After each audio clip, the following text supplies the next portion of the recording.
का बहुत बड़े लीडर के रूप में उभर रहे मुकेश सहनी जी।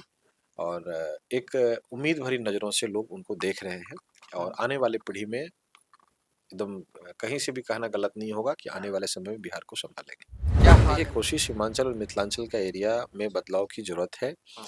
और जिस हिसाब से कोसी सीमांचल के लोगों को दरकिनार किया गया है, सरकार ने उनको एक अलग अंदाज में, अलग नज़रिए से देखा गया है, तो लोग आजिज़ है, परेशान है और 2025 में इसका प्रभाव आपको खास करके मिथिलांचल में, कोसी एरिया में आपको दिखने को मिलेगा। वहाँ के लोग बिल्कुल मन बना चुके हैं कि हमें बदलाव चाहिए। देखिए, मैं बिल्कुल इस बात का समर्थन करता हूँ। एक बात बताइए, लोकसभा चुनाव अभी जस्ट बीता है, कुछ दिन पहले लोकसभा चुनाव हुआ है। उसमें सारा डेटा आपने एनालिसिस किया, बिल्कुल ठीक पाया और इलेक्शन कमीशन को भी इसमें संज्ञान लेना चाहिए। किसी के इन्फ्लुएंस में ये डिसीजन नहीं लेना चाहिए था। पेपर साफ-सुथरा है, मैं साफ-सुथरा काम करता हूँ, लंथ-फंद में रहता नहीं। यदि मुझे डर होता, तो मैं आज भी किसी उसी पार्टी में जाके शामिल हो जाता। मुझे डर नहीं है, तभी ना मैं अपोजिशन लीडर में मतलब के सारा साथ में काम हूँ। ईमानदारी से करते हैं एक बात संजय बताइए, मिश्रा। संजीव मिश्रा यदि क्लियर नहीं रहता तो अपोजिशन के साथ क्यों जाता, रूलिंग पार्टी के साथ जाता। जिनको डर मेरे से सता रहा है वो 2025 में वहां से विदा भी होंगे और वहां मैं बता देता हूं, आज ही आपके चैनल के माध्यम से 2025 में आपको सत्ता परिवर्तन छातापुर में दिखेगा और वहां का छातापुर का बेटा विधायक बनेगा, जो बाहरी लोग हैं उसको वहां से विदा करेंगे। बिल्कुल हनुमान से बता रहे हैं कि भाई तेजस्वी जी सीएम बनेंगे, डिप्टी सीएम मुकेश सहनी जी भी बनेंगे।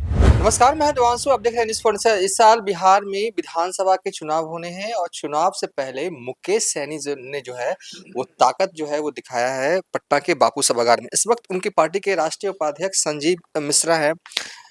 क्या आप मानते हैं कि जिस तरीके से मुकेश सहनी ने पूरे बापू सभागार को भरा, जो आपका जो मैसेज था वो डिलीवर हो गया?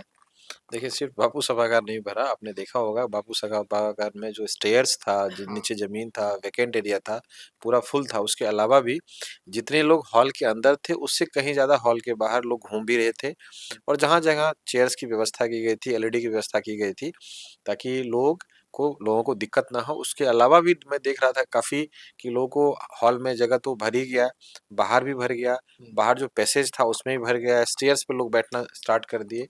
तो जितनी एक्सपेक्टेशन थी उससे कई गुना ज़्यादा लोग आए। इसका मतलब साफ खास करके महिलाओं की संख्या आपने देखी होगी कि काफ़ी हज़ारों की संख्या में लोग आए थे, जबकि बारिश का समय था, समय अनुकूल नहीं था हमारा, लेकिन फिर भी लोग आए और अति पिछड़ा के जो खास करके समाज के लोग हैं उनकी संख्या बहुत ज़्यादा थी उसमें। एक बात तो मैं मानता हूँ और पूरा बिहार मान रहा है कि अति पिछड़ा का बहुत बड़े लीडर के रूप में उभर रहे मुकेश सहनी जी। और एक उम्मीद भरी नज़रों से लोग उनको देख रहे हैं और आने वाले पीढ़ी में एकदम कहीं से भी कहना गलत नहीं होगा कि आने वाले समय में बिहार को संभालेंगे। क्या हाल है मिथिलांचल और दरभंगा में तेजस्वी और मुकेश सहनी के लिए? बीते इंटरव्यू में हमने ये सवाल पूछा था, लेकिन अब का माहौल में ताजा सिनेरियो क्या लग रहा है आपका?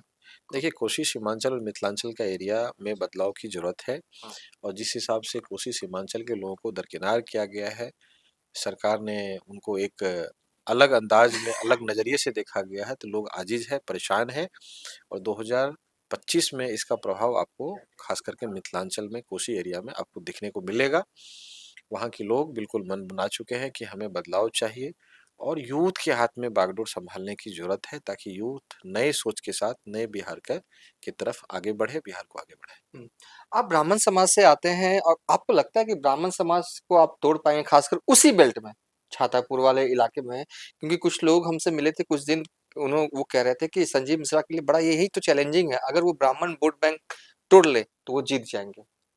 तोड़ना क्यों है? दूसरे थोड़ा है, ब्राह्मण तो हमारे अपने समाज के लोग हैं, सभी समाज के लोग अपने, तोड़ना कहाँ है? छातापुर हमारा अपना और सभी समाज के लोगों का प्यार मिलता है। हुँ, एक बार आप सर्वे कर लीजिए, जाइए फील्ड में घूमिए, तब पता चलेगा। हुँ, ब्राह्मण को हम तोड़ेंगे मतलब ब्राह्मण हमसे थोड़े टूटे हुए हैं। हुँ, वो तो हमारे अपने समाज के लोग हैं हुँ, और सबका ब्लेसिंग्स मिल रहा है, उन्हीं की अनुमति से हम आगे बढ़े हैं। हुँ, सबका मीटिंग हमने किया, सबसे पूछा, सबने आश्वासन दिया कि भाई जहाँ संजीव मिश्रा है, वहाँ हम हैं, तो उसमें तोड़ने की बात क्या है? हुँ, हम क्यों तोड़ेंगे? हुँ, कोई तोड़ने का कोशिश करेगा, वो तो हमारे अपने हैं, अपने ही रहेंगे। हुँ। अच्छा, ये जो वोटर में संशोधन हो रहा है, वोटर लिस्ट में, उसको लेकर क्या पूर्णिया वाले इलाके में कोई दिक्कत आ रहा है या कि सब कुछ सुचारू रूप से चल रहा है? क्योंकि मुकेश सैनी लगातार ये सवाल उठा रहे हैं कि कहीं न कहीं वोटर को काटने की ये साजिश है। देखिए, मैं बिल्कुल इस बात का समर्थन करता हूँ। एक बात बताइए, लोकसभा चुनाव अभी जस्ट बीता है, कुछ दिन हुँ, पहले लोकसभा चुनाव हुआ है। उसमें सारा डेटा आपने एनालिसिस हुँ, किया, बिल्कुल ठीक पाया और इलेक्शन कमीशन को भी इसमें संज्ञान लेना चाहिए, किसी के इन्फ्लुएंस में ये डिसीजन नहीं लेना चाहिए था। यदि आपको करना ही था, तो ये चुनाव बीत जाता, फिर उसपे संशोधन करते, सत्यापन करते, वेरिफिकेशन करवाते।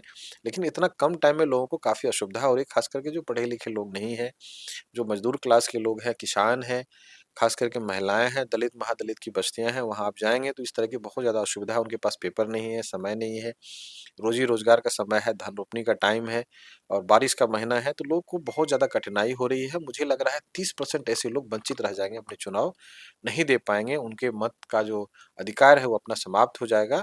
इसमें सरकार को एक बार फिर से सोचना चाहिए, इलेक्शन कमीशन को फिर से सोचना मैं सरकार को इसलिए बोल रहा हूँ, क्योंकि सरकार के जैसा हम समझ पा रहे हैं कि सरकार कहीं न कहीं गवर्नमेंट के इन्फ्लुएंस में चाहे सेंट्रल हो, स्टेट हो, उसके इन्फ्लुएंस में ये डिसीजन लिया गया है। तो इस पे एक बार इलेक्शन कमीशन को गंभीरता से सोचना चाहिए। हुँ। एक सवाल है कि जिस तरीके से चुनाव अब होने हैं, आपकी तैयारियाँ भी हैं, आपको इसमें लग रहा है क्योंकि एनडीए की तरफ से नारा ये दिया जा रहा है कि 225 आप लोग कहाँ तक पहुँचिएगा? आप लोग का टारगेट क्या क्योंकि एनडीए वालों ने तो सेट कर लिया हमें तो 225 चाहिए। देखिए आप मैं लोगों ने क्या टारगेट रखा? अभी सिर्फ़ क्या तेजस्वी अभी सीएम? अभी अभी मैं तो देखिए बहुत बड़ा लीडर हूँ नहीं कि हाँ। मैं देश और राज्य की बात करूँगा। आपने 2024 में क्या नारा था? हुँ, और क्या पाया? नारा लगाने से कुछ नहीं होता है। पब्लिक जजमेंट देती है और पब्लिक का मिजाज बिल्कुल बदल चुका है। बिहार की पब्लिक ये मान चुकी है सरकार को बदलने की ज़रूरत है और अभी जो मौजूदा सरकार है, वो बूढ़े हो चुके हैं, उनको रिटायरमेंट खुद ले लेना चाहिए, नहीं ले रहे हैं, तो पब्लिक कहीं न कहीं रिटायर करेगी इस हुँ। बार। एक सवाल ये है कि आप क्योंकि पॉलिटिशियन तो हैं ही, साथ में आप बिज़नेसमैन भी हैं, ख़ासकर पूर्णिया और सीमांचल के इलाकों में बड़ा नाम है आपको।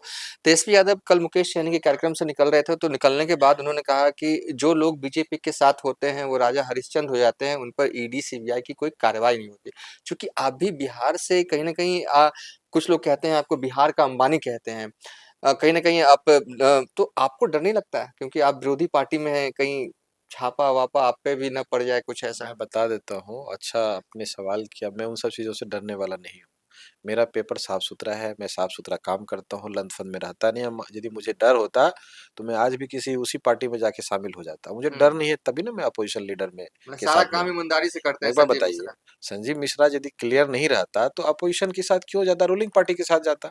हम रूलिंग पार्टी के साथ नहीं होकर के लीडर ऑफ अपोज़िशन के साथ हैं, तो हम मजबूती के साथ हैं तभी ना है, नहीं तो लोग क्या करते हैं जाके चिपक जाते हैं रूलिंग गवर्नमेंट के साथ में।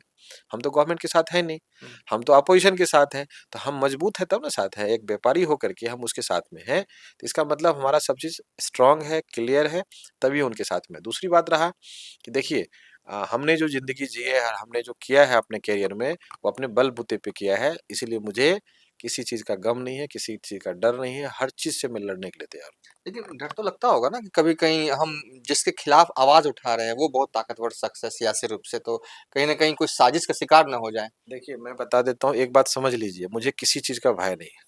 मैं एक ईश्वर से डरता हूँ, बाकी मैं किसी से डरने वाला ना हूँ और मुझे बहुत लोगों ने डराया, धमकाया, बहुत कोशिश किया कि भाई ये हो जाएगा, वो हो जाएगा, मैं किसी चीज़ से डरने वाला नहीं हूँ और जिनको डर मेरे से सता रहा है, वो 2025 में वहाँ से विदा भी होंगे और वहाँ मैं बता देता हूँ, आज ही आपके चैनल के माध्यम से 2025 में आपको सत्ता परिवर्तन छातापुर में दिखेगा और वहाँ का छातापुर का बेटा विधायक बनेगा, जो बाहरी लोग हैं उसको वहाँ से विदा करेगा।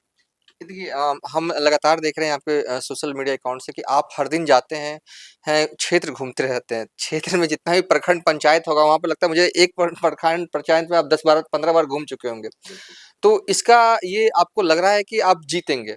लेकिन वो भी तो उधर से मंत्री हैं, कई दफ़ा विधायक रहे हैं। आपको नहीं लगता कि थोड़ा-सा कम आँक रहे हैं आप उनको? मैं बता देता हूँ, विजेंद्र यादव हैं। सुन लीजिए मैं बता देता हूँ, छातापुर की जो जनता है ना, हाँ, बहुत स्मार्ट है, उनके पास ऑप्शन नहीं था। हाँ। ऑप्शन नहीं था, लोगों का कहना है, लेकिन हमें ऑप्शन मिल गया है। एक उनको ऐसा सहयोगी चाहिए, ऐसा साथी चाहिए जो उनके हर काम में, हर दुख-सुख में साथ हो और हाथ बटाए और इस बार बिल्कुल वहाँ की जनता देखिए मंत्री, विधायक होने से मतलब नहीं, वोट तो पब्लिक ही देगी ना। हुँ। वोट तो छातापुर की पब्लिक देगी ना। वो हमारे अपने हैं, वो जात-पात से हट करके, पार्टी से अलग होकर के इस बार आपको बदलाव दिखेगा, 2025 में आपको देख हुँ। लीजिएगा। मतलब कि confirm Tejashwi CM, deputy CM Mukesh Saini. बिल्कुल हर मन से बता रहे हैं कि भाई तेजस्वी जी सीएम बनेंगे, डिप्टी सीएम मुकेश सहनी जी भी बनेंगे। हाँ, और ये माहौल कि छातापुर या कहें पूर्णिया या कहें कि पूरा जो है दरभंगा सीमांचल सब तरफ है। बिल्कुल वही माहौल है। कोसी सीमांचल मिथिलांचल में इस बार आपको बहुत तेजी से चेंजेस मिलेगा और इस पे नेता जो है बहुत मंथन भी कर रहे हैं और बहुत सोच विचार करके अपना स्ट्रेटेजी तैयार कर रहे हैं ताकि ऐसे कैंडिडेट को हम टिकट दें हुँ। जो हमारा सीट निकाल के दे। हुँ। तो ये तो ठीक है कि आप छातापुर से लड़ेंगे वीआईपी पार्टी के टिकट पे। कोई ऐसा एक सीट उस इलाके का बता दें कि जो कि वीआईपी पार्टी जो है वो लड़ने वाले, हालाँकि अभी कोई ऑफ़िशियल अनाउंसमेंट नहीं हुआ है, लेकिन इस तरीके से जब भी हम इंटरव्यू करते हैं, एक-एक सीट करके मुकेश सैनी से भी पूछ लेते हैं, तो एक आध सीट आपसे भी पूछ लेते हैं। देखिए अभी बोलना गलत हो जाएगा। हाँ, अभी ठीक है। बोलना चूँकि महागठबंधन में बहुत चीज़ों को देखना पड़ता है। अभी यदि हम कुछ भूल दें तो बड़बोलापन हो जाएगा। इसीलिए बोलना मेरा अभी उचित नहीं होगा। हुँ।